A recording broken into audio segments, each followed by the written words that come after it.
Welcome back. If you are having problems getting Google to verify the tag on your website, you will need to add in a plugin, provided that the plugin does not cause conflicts and it's safe for your installation.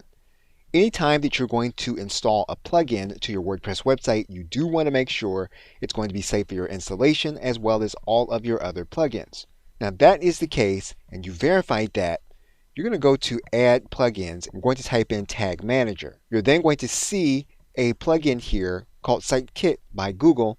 We're going to install and activate that plugin. Within SiteKit, we're going to click on Connect More Services. We're then going to click on Set Up Tag Manager. We're going to connect to our Google account. We're going to click Continue. Google will need to verify our site ownership. We are then going to click Next. We're going to click Next again.